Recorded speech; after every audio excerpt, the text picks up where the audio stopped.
మనువాదుల పాలనలో అంబేద్కర్ ఆశయాలు లౌకిక రాజ్యాంగం ప్రమాదంలో పడ్డాయని దేశభక్తులంతా లౌకిక రాజ్యాంగ పరిరక్షణకు ఉద్యమించాలని వ్యవసాయ కార్మిక సంఘం జిల్లా కార్యదర్శి కంకణాల ఆంజనేయులు పిలుపునిచ్చారు. డాక్టర్ బిఆర్ అంబేద్కర్ 69వ వర్ధంతి సందర్భంగా హనుమంతునిపాడులో ఆ మహనీయుని విగ్రహం వద్ద నివాళులు అర్పించి సభ నిర్వహించారు.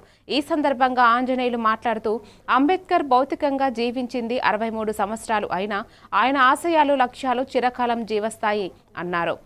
ఎంతో కాలం బ్రతికేమన్నది కాదని ఎవరి కోసం జీవించామన్నదే ప్రధానమైనదని అన్నారు. వ్యవసాయ కార్మిక సంఘం జిల్లా ఉప అధ్యక్షులు బడుగు వెంకటేశ్వర్లు మాట్లాడుతూ ప్రకృతి వనరులు ప్రజాపరం కావాలని తద్వారా సామాజిక న్యాయం సాధించబడుతుందని అంబేద్కర్ ఆశించారని తెలిపారు. ఈ కార్యక్రమంలో ఎంపీటీసీ ఉడుముల సుబ్బారెడ్డి, సర్పంచ్ కత్తి రాజారావు, దారా నాగార్జున, యు రాజారావు తదితరులు పాల్గొన్నారు. అనేటువంటిది సమాజంలో నిర్మూలన కావాలి అని చెప్పిన తన యావత్ జీవితం ఆయన కృషి చేశాడు. ఇటువంటి పరిస్థితి మనం చూసాం. 63 ఏళ్ల వయసులో మొత్తం ఆయన జీవితంలో మనం చూస్తే చివరి కొద్ది కాలం తప్ప ఆయన జీవితం అంతా కూడా దాదాపు అవమానాలు అన్యాయాలకి గురయ్యాడు.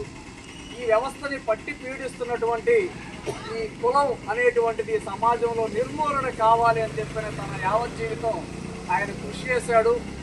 మనకి అడ్డు వచ్చిన డాక్టర్ బిఆర్ అంబేద్కర్ గారి 69వ విజయనగరం జిల్లా